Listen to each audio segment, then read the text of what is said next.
20th century Nobel থেকে। দেখো গল্পটা হচ্ছিল হার্ট অফ ডার্কনেস। প্রশ্নটা কি দেখো, discuss the significance of the title heart of darkness. মানে হার্ট অফ ডার্কনেস যে টাইটেলটা, যে শিরোনামটা আছে, মানে এই নামটা গুরুত্বটা আলোচনা করো।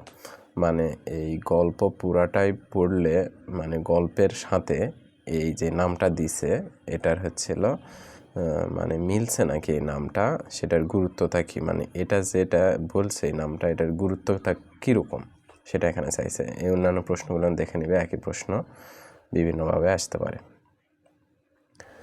তাহলে দেখো প্রথমে ইন্ট্রোডাকশানটা পড়ে নেই।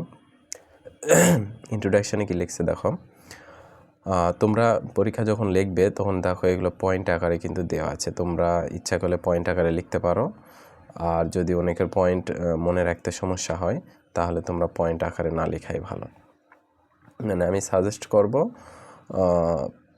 পয়েন্ট আকারে না লেখাই। আর যদি তোমরা কারণ পয়েন্ট আকারে লিখলে ওই পয়েন্টের মাধ্যমে তোমরা কীরকম লেখো দেখা যাচ্ছে, মানে একটা আনকমন প্রশ্ন যদি আসে তাহলে তোমরা পয়েন্ট তৈরি করতে পারবে না, তখন যায় ঝামেলা হবে বিষয়টা। আর যদি কমন পড়ে তাহলে তাহলে দেখো ইন্ট্রোডাকশানে কি, হার্ট অফ ডার্কনেস অ্যাপোস্ট্রফি কমা দেওয়া আছে, অ্যাপোজিটিভ দিয়েছে দেখো, দ্য টাইটেল অফ কনরাডস নভেল। মানে এটা কি, এটার আরেকটা নাম হচ্ছে কনরাডস নভেলের একটা শিরোনাম। তাহলে Heart of Darkness bears two meaning, দুটা অর্থ প্রদান করে বা ধারণ করে। One is literal and the other symbolical, মানে একটা আক্ষরিক আর একটা হচ্ছে প্রতীকী। লিটারালি আক্ষরিকভাবে দ্য টাইটেল রেফার্স টু, মানে হচ্ছে উল্লেখ করে the dark continent of Africa, মানে আফ্রিকার অন্ধকার মহাদেশকে উল্লেখ করে।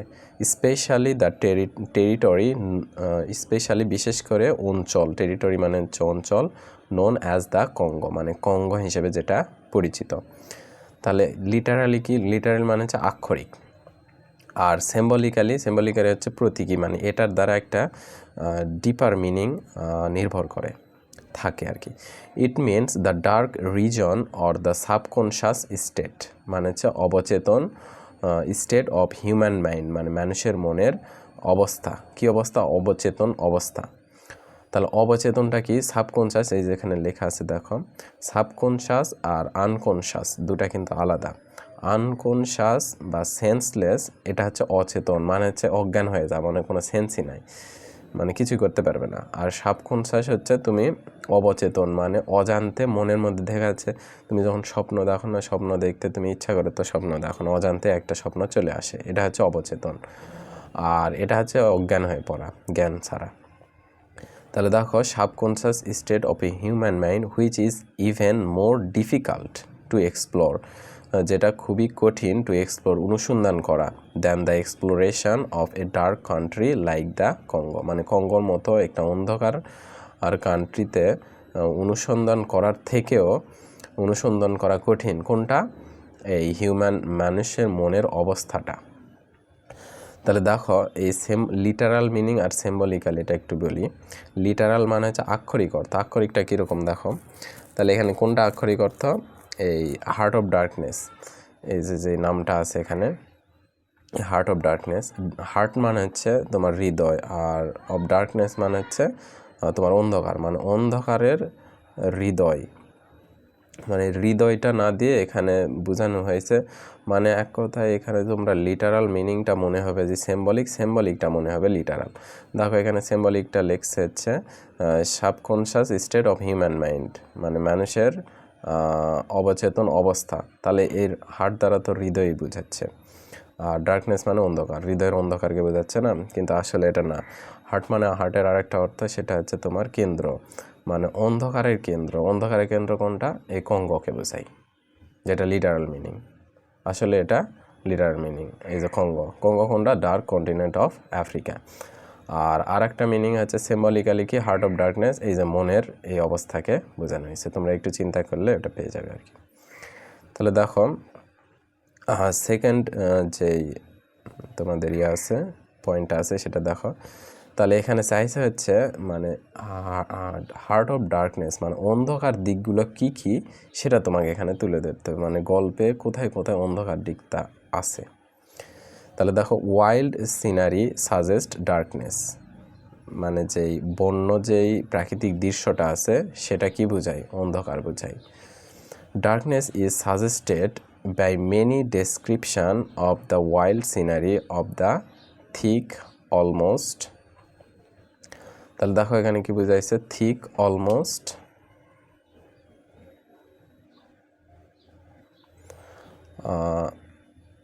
thick, almost impenetrable jungle from where the natives peer at the intruders from behind the trees in a stealthy and suspicious manner and even attract them on all a sudden. তাহলে এই লাইনটা অনেক বড়, দেখো একটু বোঝার চেষ্টা করো। ছোট বড় হয়ে তো অসুবিধা, তাহলে দেখো ছোট করে বোঝো এটা। তাহলে এখানে কি বলছে দেখো, darkness is suggested by many description, মানে অন্ধকার শেষ থেকে করবে তাহলে এটা ইজি হবে। অন্ধকারটা কি হয়? ঘন প্রায় অভেদ্য জঙ্গলের যেই বন্য যেই দৃশ্যটা আছে সেটার বর্ণনার মাধ্যমে এই ডার্কনেসটা কি হয়? ডার্কনেসটা বোঝায়, মানে এই ঘন অন্ধকার অভেদ্য জঙ্গলকে এটা বোঝায়। ফ্রম হোয়ার, যেখানে দ্য নেটিভ পিয়ার মানে হচ্ছে উকি মারে, যেখানে স্থানীয়রা উকি মারে, অ্যাট দ্য ইন্ট্রুডার্স মানে হচ্ছে অনুপ্রবেশকারী, মানে জঙ্গলে কেউ বিদেশি শক্তি অনুপ্রবেশ করলে, মানে যে কেউ অনুপ্রবেশ করলে তাদের দিকে নেটিভরা উকি মারে।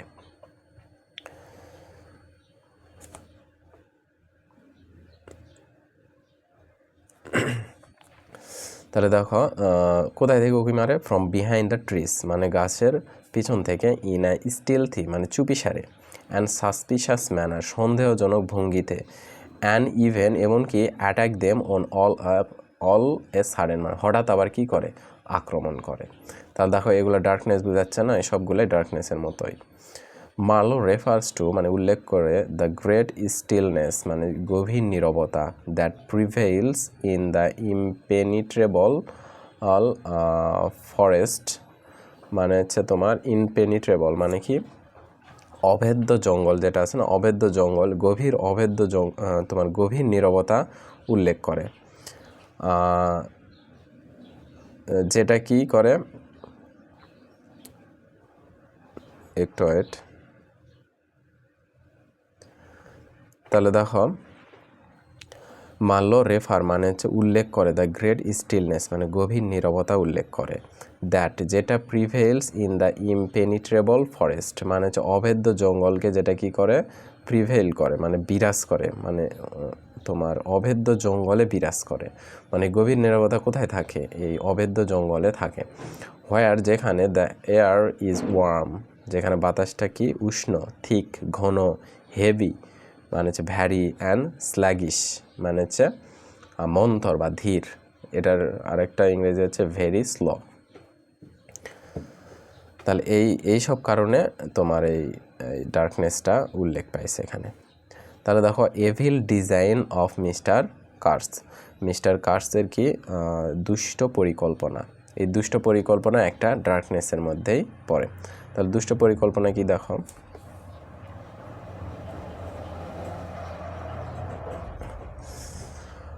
দ্য বারবারিজম, বারবারিজম মানে হচ্ছে বর্বরতা, দ্য বারবারিজম অফ নেটিভস স্থানীয়দের বর্বরতা, and the evil design of mister Kurtz, mister কার্সের দুষ্ট পরিকল্পনা, এই দুইটাই গিভস আস অ্যান ইমপ্রেশন একটা ধারণা দেয়, অফ ডার্কনেস মানে অন্ধকারের একটা ধারণা দেয়। অন ওয়ান অকেশন মানে একবার, দ্য নেটিভস অফ কঙ্গো কঙ্গোর স্থানীয়রা সি মার্লোস স্টিমার মার্লোর স্টিমারটা দেখে, কী অবস্থায় দেখে? সেইলিং আপ দ্য রিভার, রিভারে যেটা কি করতেছে? ভেসে ভেসে যাত্রা করতেছে আর কি। And drew near the river bank এবং নদীর কিনারায় আসতেছে, টু লঞ্চ মানে শুরু করতে, অ্যান্ড অ্যাট্যাক আপন দ্য ইন্ট্রুডার্স। তাহলে মার্লোর স্টিমারটা দেখার পর তারা কী করে? নেটিভরা নদীর কিনারায় আসতে শুরু করে এবং কি শুরু করে? তোমার অ্যান অ্যাট্যাক মানে আক্রমণ করতে শুরু করে, আপন দ্য ইন্ট্রুডার্স মানে হচ্ছে প্রবেশকারীদের। ইন দ্য ইনকাউন্টার দ্য হেলমসম্যান মানে হচ্ছে নাবিকরা, অফ দ্য স্টিমার স্টিমারের নাবিকরা, স্কিল্ড মানে সংঘর্ষে কি করে এই নাবিকরা অব দ্য স্টিমারের নাবিকরা স্কিল্ড মানে হত্যা করা হয় উইথ দ্য স্পিয়ার হার্ড মানে হচ্ছে বর্ষা নিক্ষেপ এর দ্বারা at him by a native মানে নেটিভের বর্ষা নিক্ষেপদের দ্বারা। দিস অ্যাটাক অব দ্য নেটিভদের এই আক্রমণ is made out of ignorance and মানে অজ্ঞতাকে নির্দেশ করে মানে অজ্ঞতায় পরিপূর্ণ করে and on direction from mister Kurtz মানে মিস্টার কার্সের যেই দিক নির্দেশনা এবং তার অজ্ঞতাকে তুলে ধরে। মানে এই অ্যাটাকটা এই তাদের অজ্ঞতা এবং মিস্টার কার্সের ডিরেকশানের কারণেই হয়। হু has become a part of the darkness of the Congo মানে মিস্টার কার্সকে এখানে হু দ্বারা কাকে বোঝাইছে মিস্টার কার্স মানে এটা অতিরিক্ত একটা বর্ণনা দিছে। তাহলে এই মিস্টার কার্সের who has become a part সে একটা অংশ হয় অফ দ্য ডার্কনেস মানে অন্ধকার অফ দ্য কঙ্গোর অন্ধকারের একটা অংশ। তারপর দেখো এখানে কোটেশান কোথাও নাই, এই জন্য একটা কোটেশান অ্যাড করে দিছি, কারণ কোটেশান ছাড়া তোমাদের উত্তরটা একদম কেমন জানি একটা মনে হবে। তাহলে দেখো দুই একটা কোটেশান দেওয়ার চেষ্টা করবে। তাহলে এখান থেকে লিখবে at the moment of his death মানে তার মৃত্যুর সময় হি ক্রাইস আউট সে চিৎকার করে বলে দ্য হরর মানে হচ্ছে কী ভয়ানক কী ভয়ানক। তাহলে কোটেশান সম্পর্কে একটু তোমাদের কথা বলি। এই যে উপরে লেখা আছে কোটেশানের নিয়ম হচ্ছে যদি ভালো করে দিতে চাও তাহলে প্রথমে কোটেশান লিখবে, তারপরে স্পিকার মানে কে বলছে এই কোটেশান সেটা লিখবে, তারপর টেক্সট নেম মানে টেক্সটার নামটাই সেটা লিখবে। দেখো এই যে কোটেশান নীল কালি দিয়ে মাঝখানে লিখবে দ্য হরর কে লিখেছে, কার্স লিখেছে, টেক্সটের নাম কি হার্ট অফ ডার্কনেস। এইভাবে কোটেশানটা দিলে আর কি বোঝা যায় বা মনেও থাকে তোমাদের। তাহলে দেখো মানে হরর দ্বারাও তোমাদের এই ডার্কনেসকেই বুঝাইছে। এক্সপ্লোরেশন অফ হিউম্যান সাইকি মানে মানুষের মনের যে এক্সপ্লোরেশন আছে সেটা which is also a dark races যেটাও কি বুঝাইছে তোমার এই এক্সপ্লোরেশন যেটা আছে না মানে মানুষের মনের মধ্যে দেখো উপরেরটা কিন্তু বুঝাইছে এতক্ষণ যেটা বুঝালাম সেটা হচ্ছে লিটারাল মিনিং, হার্ট অফ ডার্কনেসের যে লিটারাল মিনিং সেটা বুঝাইছে এখানে। আর এখন যেটা পড়ব সেটা হচ্ছে তোমাদের সিম্বলিক্যাল মিনিং যেটা আছে সেটা মানে মানুষের মনের যে ব্যাপারটা সেটা এখানে তুলে ধরা হবে।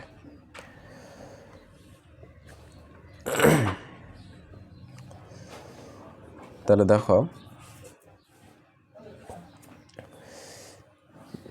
দেখো এক্সপ্লোরেশন অনুসন্ধান অফ হিউম্যান সাইকি মানে মানুষের মনের অনুসন্ধান, তাহলে কিসের অনুসন্ধান হুইচ যেটা is also a dark races যেটাও কি একটা অন্ধকার খাত গভীর খাতকে বোঝাইছে। তাহলে দেখো the phrase heart of darkness bears another meaning অন্য একটা অর্থ বহন করে। মার্লুস এক্সপ্লোরেশন মার্লুর অনুসন্ধান অফ দ্য ডার্ক কান্ট্রির অনুসন্ধান ইজ অ্যাকম্প্যানিশ মানে সে সাথে ঘটে বাই অ্যান এক্সপ্লোরেশন মানে অনুসন্ধানের সাথে ঘটে of the depths of his own mind or soul তার নিজের মন এবং আত্মার যে গভীরতার অনুসন্ধানের সাথেই ঘটে। এই তার মানে বুঝাইছে কি এখানে বুঝাইছে হচ্ছে তার অনুসন্ধানটা এই ডার্ক কান্ট্রি যখন অনুসন্ধান ঘটে তার মনেরও একটা অনুসন্ধান সাথে দুটো একই ঘটে মানে লিটারালটা আর সিম্বলিকটা দুটো একসাথে ঘটে।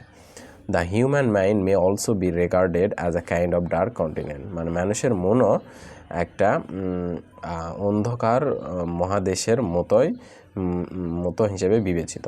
The exploration of this dark continent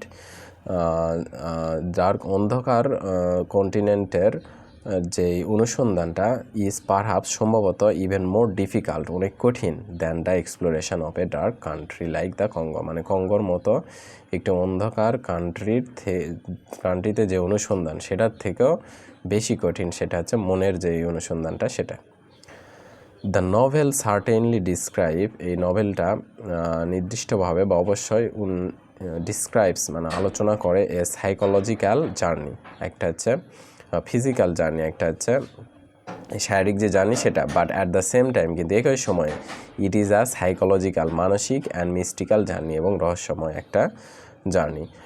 in many passages মানে অনেক অনুচ্ছেদে অফ মার্লোস ন্যারেশন, মার্লোর ন্যারেশনের অনেক মানে যখন সে বর্ণনা করে তার অনেক অনুচ্ছেদেই he gives us A glimpses মানে আভাস দেয় অফ হিজ অন মাইন্ড মানে নিজের মনের, মানে যখন সে গল্পটা বলে, গল্প বলতে বলতে তার মনের যেই তার নিজের মনের যে আভাসটা সেটা সে দিয়ে থাকে। ইন দিস কানেকশান এই সম্পর্কে উই মে রেফার টু আমরা উল্লেখ করতে পারি হিজ ফিলিংস তার অনুভূতি অফ আইসোলেশন মানে একাকিত্বের যে অনুভূতি সেটা ইন দ্য স্টিমার মানে স্টিমারে একাকিত্বের অনুভূতি মানে একাকিত্ব ফিল করে, তাহলে এটা মনের ঘটনা আছে। হিজ রিয়াকশান তার রিয়াকশান টু দ্য সাফারিংস ভোগা of the black men chained with one another and each wearing an iron collar around his neck মানে হচ্ছে যা ব্ল্যাকদের সাফারিং ভোগান্তিটা সে কি করে রিয়াকশান সৃষ্টি করে উইথ ওয়ান অ্যানাদার কাদের জন্য, ব্ল্যাকম্যানদের জন্য যারা বাধা থাকে একে অপরের সাথে এবং পরে থাকে কি লোহার কলারটা পরে থাকে তার গলার চারিপাশে। And the ill treatment of cannibal crew by the white owner of the ship মানে জাহাজের যেই শ্বেতাঙ্গ নাবিকেরা আছে মানে মালিকেরা আছে তাদের দ্বারা এই ক্যানিবাল ক্রিউ যেগুলো আছে তাদের সাথে যে খারাপ ব্যবহার সেটাকে তুলে ধরে মানে সেটা তার মনে থেকে প্রকাশ পায়। অ্যান্ড হিজ রিফ্লেকশন এবং তার চিন্তা কার সম্পর্কে, on the manager of the central স্টেশনের manager, brick maker and finally mister Kurtz মানে এদের সম্পর্কে নিয়ে তখন সে চিন্তা করে। তাহলে এগুলো সব কিছুই কী হচ্ছে তার মনের মধ্যে হচ্ছে। When Marlow meets mister Kurtz যখন সে মিস্টার কার্সের সাথে কী করে সাক্ষাৎ করে, he begins to admire him despite his demonic character মানে যখন মার্লো কী করে এই মিস্টার কার্সের সাথে প্রশংসা শুরু করে মানে যখন দেখা করে তখন প্রশংসা করে। কেন প্রশংসা করে, যদিও সে কি দানবীয় একটা ক্যারেক্টার মানে ভালো ক্যারেক্টার নয় তাও তার প্রশংসা করে। কেন করে, কারণ সে পরিবেশের সাথে মানিয়ে নিতে এগুলো করে। হি রিমেইনস লয়াল সে বিশ্বস্ত থাকে টু হিম মানে তার কাছে, মানে মার্লো যে তার দুর্নাম করবে এটা করে না, সুনাম করে যায় মানে বিশ্বস্ততা অর্জন করে। Even when he returns to Europe and tells a lie to Kurtz fiancee that his last word was her own name মানে যখন সে কার্সকে ওখানে দেখে আসে যখন ইউরোপে ফিরে আসে তখন এই কার্সের কি আছে ফিয়ান্সি আছে এই বাগদত্তার সাথে দেখা করে এবং বলে যে তা মিস্টার কার্স যখন মারা গিয়েছিল তার ফিয়ান্সির নামই সে বলছিল মানে যাকে সে ভালোবাসে। কারণ এটা মিথ্যা বলছে, কারণ এটা কিন্তু সে বলেনি কী জন্য মিথ্যা বলছে মানে তাকে যে সে যেন খুশি থাকে, সেও খুশি থাকলেও তারও কোনো সমস্যা হলো না এই জন্যে। দিস লয়ালটি এই বিশ্বস্ততা টু মিস্টার কার্সের এই বিশ্বস্ততা এক্সপ্রেসেস প্রকাশ করে হিজ অন রেসপন্স তার নিজের রেসপন্সটা প্রকাশ করে টু প্রিমিটিভিজম মানে হচ্ছে আদিমতা মানে আদিম আচরণ অ্যান্ড বারবারিজম এবং যে বর্বরতা সেটাকে আদিমতা মানে আগের যুগের মানুষেরা যেগুলা করে সেগুলা মানে এখন যেই সভ্যতা আসছে সেই সভ্যতা সে মানে না মানে আদিমতার যে অনুভূতিটা সেটা প্রকাশ করে। দিস মিনস এটি বুঝায় if Marlow had stayed for sometimes longer in the Congo যদি কঙ্গো রিজন মানে কঙ্গো অঞ্চলে যদি মার্লো আরও কিছুদিন থাকে সেও কী হবে would have followed the same path of evil as mister Kurtz had done mister Kurtz যেটা করতেছে সেই পথই অনুসরণ করবে সেটাকে মার্লো মানে মিস্টার কার্স যে ইভিলভাবে যে চলে দানবীয়ভাবে যে চলে এই মার্লো যদি কিছুদিন থাকে সে ওইভাবেই চলবে, কারণ এটা পরিবেশই এরকম যে পরিবেশে যাবে ওই রকমই হয়ে যাবে। তাহলে এই সবগুলোই কী বোঝালো এতক্ষণ মানে ডার্কনেসটা বোঝালো। কনক্লুশন দেখো, কনক্লুশনটা কি বলছে, দাস এভাবেই heart of darkness is an exploration এটি একটা অনুসন্ধান not only of a dark continent শুধুমাত্র অন্ধকার মহাদেশের না কিসের but also in the subconscious state of mind মানুষের বা মনের অবচেতন অবস্থা মানে দুটাকেই লিটারাল আর সিম্বলিক্যাল দুটাই বোঝাইছে। Which is also a dark region, যেটি মানে মানুষের মন এটাও একটা ডার্ক অন্ধকার অঞ্চল। দেয়ারফর সুতরাং the title of the novel is appropriate, মানে এটা সঠিক। অ্যাজ যেহেতু ইট রেফার্স টু, এটি উল্লেখ করে বোথ কাইন্ডস অফ এক্সপ্লোরেশন, উভয় ধরনের অনুসন্ধানকেই এটা কি করে উল্লেখ করে। তাহলে এটার দ্বারা আমরা কি বুঝলাম যে গল্পটা পুরাটাই পড়ার পরে যখন আমরা যে টাইটেল আছে হার্ট অফ ডার্কনেস, এই টাইটেলটা পড়ব, তখন আমরা বলবো না ঠিক আছে, গল্পের সাথে এই টাইটেলটা আর কি মিলে গেছে। তাহলে এই টাইটেল মিলানোর জন্যই গল্পের সাথে এই টাইটেলের সম্পর্কিত যেগুলো তথ্য আছে সেইগুলো তথ্য এখানে লিখে দিলেই হয়ে যাবে। তো আজকের জন্য এই পর্যন্তই, ধন্যবাদ সবাইকে।